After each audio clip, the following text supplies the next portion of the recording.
कहानियां है, कहानी किससे है, रामायण है, महाभारत है, बहुत कुछ। रामायण महाभारत कहानियां होंगी तुम जैसे पाखंडी और नकली हिंदुओं के लिए। हम असली हिंदुओं के लिए हमारे धर्म ग्रंथ हैं, जीने का आदर्श है, हमारे लिए पूजनीय है। तुम जैसे दो कौड़ी के नेताओं को सर पे चढ़ा लिया है, तभी तो आज तुम्हारी इतनी हिम्मत हो गई है कि हनुमान जी को पतंग बनाकर उड़ा रहे हो तुम, वो भी इस हिंदू राष्ट्र में।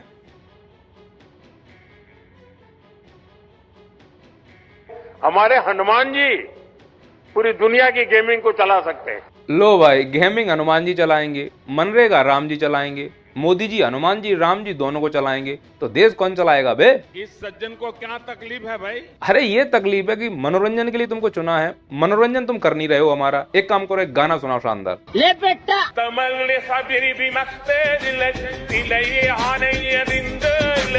मजा नहीं आ रहा है। हाँ यार, मजा नहीं आया। एक काम करो, कुछ बजा के देखा। बहुत ही बेसुरा बजाते हो बे। सर जी, हाँ, ये भाषा आपने कहाँ से सीखी है? अपने गृह मंत्री जी से, आप खुद सुन लो। अबे राहुल बाबा, अब बताओ मोदी जी, आप क्या कहना चाहोगे अमित शाह से? घर में घुस के मारेंगे। हिंदू होकर हिंदू को मारोगे तुम? हम मानने को तैयार नहीं, हिंदू रिलीजन है, हम मानने को तैयार नहीं। क्या बात कर रहे हो, तुम हिंदू नहीं हो तो कौन हो बे तुम? मैं पठान का बच्चा हूँ। हाँ, तभी मैं सोचूं कि भारत में मंदिर क्यों टूट रहे हैं। सिर्फ और सिर्फ आरएसएस को पार्किंग चाहिए, सिर्फ पार्किंग के चक्कर में इस मंदिर को तोड़ा जाता है। कर्णिका घाट के मंदिरों में ये तोड़फोड़ महामानव नरेंद्र दामोदर दास मोदी करा रहे हैं। हाँ, अब यकीन हो गया कि तुम हिंदू नहीं हो। फिर भी मन की तसल्ली के लिए कि तुम पठान के बच्चे हो या नहीं, मैं कुछ प्रश्न पूछूंगा, उसके जवाब देना है तुमको, ठीक है? मेरा पहला प्रश्न, ये बताइए कुरान में सबसे ज्यादा जिक्र किसका हुआ है? कुरान में सबसे ज्यादा बार अल्लाह का नाम है। Very good, that's like a good boy. Now tell me, who is Allah? Allah is Rahman and Rahim. बहुत शानदार। अब चूंकि ये हिंदुओं का राष्ट्र है, तो तुम मुझे ये बताओ कि भारत के हिंदू देवी देवताओं को लेकर तुम्हारे क्या विचार हैं? सारे देवी देवताओं को डुबो दो। अरे प्रभु, ऐसे मत बोलो, कहीं बजरंग दल वालों ने, विश्व हिंदू परिषद वालों ने, आरएसएस वालों ने सुन लिया तो तुम्हें पता है तुम्हारे साथ वो क्या करेंगे? ज्यादा से ज्यादा ये मेरा क्या कर लेंगे भाई? अरे हम तो फकीर आदमी हैं, झोला लेके चल पड़ेंगे जी। अरे वो ठीक है, तुम झोला उठा के चले जाओगे, लेकिन तुम्हारे जाने के बाद ये नफरत फैलाने का काम कौन करेगा? मेरे छोटे भाई धीरेन्द्र शास्त्री जी। अच्छा, आपके छोटे भाई क्या करते हैं? भद्दी भद्दी गालियां दी गई। अरे गाली तो पूरे बीजेपी में सब देते हैं। तो मैंने सोचा सलाम। मोदी जी, आप तो बस ये बताओ कि आपके छोटे भाई धीरेन्द्र शास्त्री का एजेंडा क्या है? हमारे समाज को बांटना, उसकी एकता को तोड़ना ही इनका एजेंडा है। मोदी जी, मैं कैसे मान लूं कि तुम्हारे भाई का एजेंडा है? एडिटर साहब, इसका कोई सबूत है आपके पास? अगर है तो दर्शकों को दिखाओ कि धीरेन्द्र शास्त्री का एजेंडा क्या है, कैसे वो एक तरफ मुस्लिमों से प्यार करते हैं और दूसरी तरफ मुस्लिमों के खिलाफ नफरत फैलाते हैं। दिखाओ भाई। मुसलमानों से कुछ परेशानी है? बिल्कुल भी नहीं, हमारे तो मित्र भी हैं। हम टोपी वालों को भी सीताराम बुलवा देंगे, आपकी न्यूज पर बोल देते हैं। क्यों चिंता कर रहे हो तुम? अब तो आपको समझ में आ रहा होगा कि ये सब फर्जी हिंदू हैं। सनातन को बचाने की बात करने वालों से ही सबसे ज्यादा खतरा है सनातन को। ये भगवे की आड़ में दलाल हैं, चाटुकार हैं, ये गद्दियां सेक रहे हैं, उन सरकारों के लिए काम कर रहे हैं जिन सरकारों ने इनको पब्लिसिटी दी है, गद्दियां दी हैं। धर्म की आड़ में सरकार का एजेंडा चलाते हैं ये। और अगर ये लोग सच में सनातनी होते, सच में धर्म गुरु होते, सच में गौरक्षक होते, तो ये सब अपने अपने पंडालों से अभी तक उस हलाला सर्टिफिकेट का विरोध करना शुरू कर चुके होते जो केंद्र सरकार ने जारी किया है। क्योंकि इन नकली धर्म गुरुओं के सहारे हम बैठे रहे, तब तक हमारी गौ माताएं कट रही हैं। भोपाल में 26 टन गौमांस मिला है, इन्हीं नकली धर्म गुरुओं के सहारे हम बैठे थे। अगर हम ये जिम्मेदारी अपने ऊपर उठा लेते और इन पाखंडियों के चक्कर में नहीं फंसते तो आज गौ माता को हम बचा पाते। हर बात पर अपनी राष्ट्र यात्रा निकालने वाले ये पाखंडी क्या गौ माता को बचाने के लिए राष्ट्र यात्रा नहीं निकाल सकते? अरे संतो, बैठ जाओ सड़कों पर जाम करके, अन्न पानी सब छोड़ दो। जब तक गौ माता को इंसाफ नहीं मिलेगा तब तक हम वहां से नहीं हटेंगे। लेकिन ये काम एक सनातनी कर सकता है, एक सच्चा हिंदू कर सकता है, ऐसे पाखंडी नहीं। और ये नकली हिंदू महाराज कह रहे थे कि बांग्लादेश में हिंदू मारे जा रहे, उन्हें तकलीफ है। अगर ये असली हिंदू होते और हिंदुओं के मरने से महाराज को तकलीफ होती तो इंदौर के भागीरथपुरा में पानी जहर बन गया, पी के लोग मर गए 23, और वो सब हिंदू थे, एक भी मुस्लिम नहीं मारा गया। सच में अगर हिंदुओं की चिंता होती तो खाना पीना लेके आज भागीरथपुरा में बैठ गए होते अनशन पर, सरकार को घेर रहे होते कि ये हिंदू क्यों मारे जा रहे हैं। पर इन्हें बांग्लादेश के हिंदुओं की चिंता है। बांग्लादेश में जिंदा हिंदू को पेड़ से लटका कर उसमें आग लगा दी। अरे ये तो मान लो पोंगा पंडित है कि फेशियल के लिए पैसों की जुगाड़ करने के लिए इस प्रकार के भड़काऊ भाषण देते घूमता है। मैं तो इसको नकली हिंदू मानता हूँ।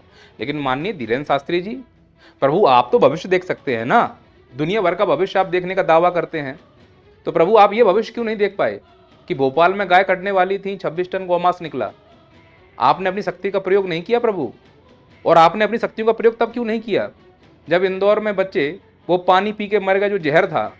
तब आप भविष्यवाणी कर देते कि नहीं वो पानी मत पीना। और प्रभु कमाल की बात यह है कि इंदौर में कुछ समय पहले, मतलब वो पानी जहर पीकर जो लोग मरे थे, आप कार्यक्रम भी करके गए। तो या तो आपने जानबूझकर नहीं बताया प्रभु, या आप स्वीकार कर लो कि पाखंड फैलाते हो। अरे हम कह रहे हैं चलो तुम हिंदू नहीं बचा पाए हो, तो जो सभ्यता संस्कृति बची हुई है, जिन पंडालों से तुम भागवत सुनाते हो, उन्हीं को बचा लो। आज इस व्यक्ति ने जो अपने आप को भगवान कहता है, हमारे श्री राम को कितना छोटा कर दिया है और हनुमान जी को हवा में उड़ा दिया है। धीरेन्द्र शास्त्री जी, आप हनुमान जी के उपासक हो और तुम्हारी आंखों के सामने एक व्यक्ति ने राम जी को छोटा बना दिया है और हनुमान जी को हवा में उड़ा दिया है। क्या अगर सच्चे हिंदू होते तो तुम इसका विरोध करते कि नहीं करते? अरे सर जी, हाँ, भगवान को कोई इंसान नहीं उड़ा सकता। मोदी जी तो साक्षात खुद भगवान है, और ये भगवान भगवान की आपस की बात है, तुम क्यों बीच में फंस रहे हो? ऐसे ऐसे अंधभक्त डरले हैं, कैसे सनातन बच जाएगा। और खासकर तब जब धर्म बचाने वाले धर्म का इस्तेमाल अपने फायदे के लिए करने लगे, तो फिर धर्म को बचाना बड़ा मुश्किल हो जाएगा। मोदी जी जब भी कहीं भाषण देने जाते हैं, कहीं भी मंदिर में जाते हैं, इतिहास का जिक्र जरूर करते हैं, जैसे उन्होंने सोमनाथ पर किया। सुनिए आप। जब गजनी से लेकर औरंगजेब तक तमाम आक्रांता सोमनाथ पर हमला कर रहे थे, तो उन्हें लग रहा था कि तलवार सनातन सोमनाथ को जीत रही है। ये बात सही है कि सोमनाथ का इतिहास गौरवशाली है, उसे तोड़ा नहीं जा सकता।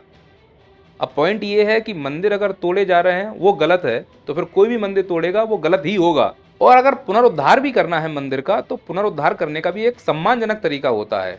पर यह सम्मानजनक तरीका एक सच्चा सनातनी, एक सच्चा हिंदू ही समझ सकता है।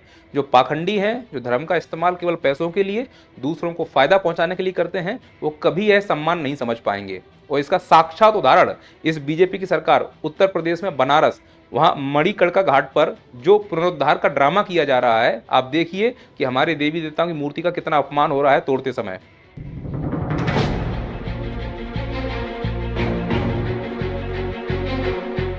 और इस अपमान को वो लोग नहीं सह पा रहे हैं जो बनारस में सच्चे हिंदू हैं, सच्चे सनातनी हैं। सुनिए उनका बयान, और सरकार से उनकी नाराजगी भी सुनिए आप।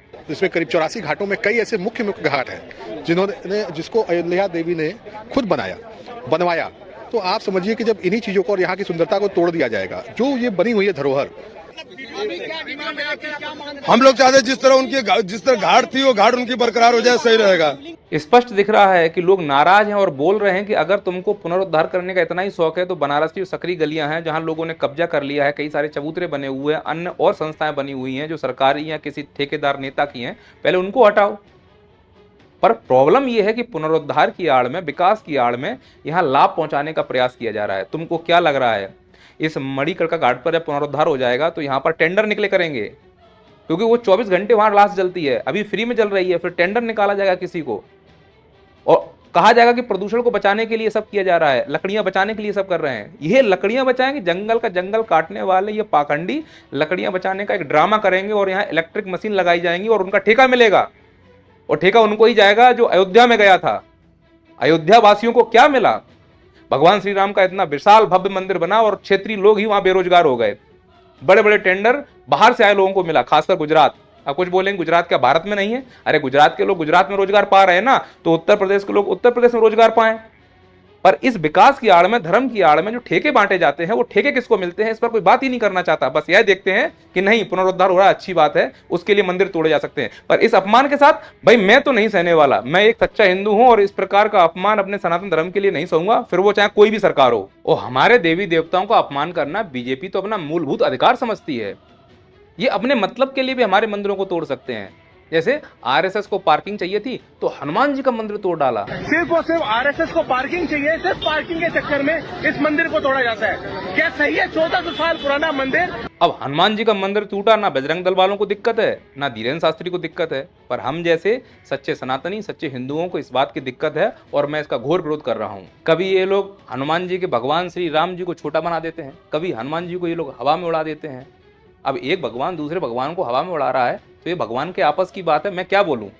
यही हो रहा है इस अमृत काल में। यही अगर किसी मुस्लिम ने ऐसा काम किया होता तो अभी हिंदू मुस्लिम का एंगल खोल दिया जाता। कोई दूसरा व्यक्ति ये काम कर रहा होता तो हिंदू मुस्लिम का एंगल खोल दिया जाता। क्या हमारे हनुमान जी इतने हल्के हो गए कि कोई भी आए व्यक्ति उनको हवा में उड़ाए, डोर हाथ में पकड़े हुए। ये स्पष्ट मैसेज है कि तुम्हारा हनुमान मेरे हाथ से, मेरे हाथों की कठपुतली है तुम्हारा हनुमान। अरे चुभता है यहाँ पे। ये कौन होता है हमारे भगवान को हवा में उड़ाने वाला? अब कोई नहीं आगे इसके विरोध में बोल सकता। क्यों नहीं बोल सकता? क्योंकि इसने अपने नीचे कुछ एजेंट लगा के रखे हुए हैं, पंडाल लगा लगा कर हमारा दिमाग ये लोग एकदम ब्रेन वॉश कर देते हैं। इनके पंडालों में ना तो कथा होगी, ना कथा के मंत्र होंगे, ना ही किसी भागवत का श्लोक गाया जाएगा। हिंदू मुसलमान, हिंदू मुसलमान, हिंदू मुसलमान, फनी बातें, जाति ब्राह्मण, इससे ज्यादा इन लोगों का कुछ है ही नहीं है। क्योंकि यही तो बीजेपी का प्रोपेगेंडा है कि इस देश को हिंदू मुसलमान जाति के मुद्दे में फंसा कर रखो, तभी तो आसानी से हनुमान जी को पतंग बनाकर उड़ा पाएंगे। और आज इन नकली हिंदुओं को हमने अपने धर्म का ठेकेदार बनाया था। परिणाम क्या हुआ कि हनुमान जी की पतंग बना दी गई है, भगवान श्री राम को खंबे पर लटका दिया गया है, चौराहे पर खड़े हुए पता नहीं किसको हाजिरी दे रहे हैं हमारे भगवान श्री राम। चिड़िया आकर पोटी कर रही हैं, धूल धक्कड़ हमारे भगवान के ऊपर जा रहा है। लेकिन चंद वोट बैंक के चक्कर में हमारे भगवान को खंबे पर लटका दिया इन लोगों ने। जो अपने आप को धर्मगुरु कहते थे, जो इस प्रकार की क्रिया विधियों का विरोध कर सकते थे, वो खुद इस माया जाल में फंसे हुए हैं। हनुमान जी को गधे के स्थान पर बल्ला पकड़ा दिया है। वो अपने आप को इतना महान समझ रहे हैं कि खुद की फोटो ऊपर है और हनुमान जी और अन्य भगवानों की फोटो नीचे रख दी गई है। कुछ ज्ञानी बोलेंगे लोगो है, इसमें क्या दिक्कत होता है? भगवान तो भगवान है, वो तो कड़कड़ में भगवान है, तो क्या इस लोगों में भगवान नहीं होगा? अब आगे कुछ अंधभक्त बोलेंगे तो सर कड़कड़ में भगवान है तो फिर इन लोगों में भगवान नहीं हुआ, ये भी तो भगवान ही है। तो इस हिसाब से मेरे थप्पड़ में भी भगवान है, तो भगवान से भगवान की मुलाकात हो जाने दो एक बार अच्छे से। अरे आंखें खोलो, अंधभक्ति की समझने का प्रयास करो। तुम लोग इस बड़े बड़े बिंदी के चक्कर में फंस गए हो। तुमको लगता है जितना बड़ा टीका है उतना बड़ा देवता होगा। नहीं, ये धंधा है। अगर टीका बड़ा है तो इसका मतलब है अभी धंधा बिल्कुल शुरुआत हुई है। देखो इसका टीका कितना बड़ा था शुरुआत में, और टीका अगर छोटा हो गया है तो इसका मतलब है धंधा सक्सेस हो चुका है। तुम खुद सोचो, ज्यादा बड़ी बिंदी ज्यादा धांधली। इसलिए हर टीके वाला पंडित नहीं होता और हर दाढ़ी वाला संत नहीं होता। कुछ सनातनी सेंटा क्लॉज भी हो सकते हैं। समझो इन सनातनियों ने कैसे हमारे सनातन धर्म को बदनाम कर दिया है। जो सच्चा संत होगा वो इस प्रकार की मोह माया की जाल में फंसेगा ही नहीं। आप इस बात को समझने का प्रयास करें। हमारे सनातन धर्म को बनाया नहीं जा रहा है, बर्बाद किया जा रहा है, पूरी तरह से उसका कॉमर्शलाइजेशन किया जा रहा है, पैसों के लिए बेचा जा रहा है हमारा सनातन धर्म, और वोट बैंक की बलि चढ़ रहा है हमारा सनातन धर्म। इस चीज को समझें। सभी सनातनियों से मेरा निवेदन है, आंखें खोलें, अंधभक्ति की पट्टी खोलें, नहीं तो ये सनातन नहीं बचेगा, हिंदू धर्म नहीं बचेगा। गौ माता की अगर रक्षा करनी है तो इन पाखंडियों के भरोसे मत बैठो। सरकार से खुद अपील करो, सरकार से निवेदन करो कि इसके लिए कानून बनाए। अगर सरकार ऐसा नहीं करती है, तुम्हारी उंगली में बहुत पावर है, वोट उसी को देना जो गौ माता की रक्षा करने के लिए कानून बनाए, अन्यथा उसको वोट नहीं देना। जय सनातन धर्म, जय गौ माता, जय हिंद, जय भारत। देश से बढ़कर कुछ नहीं।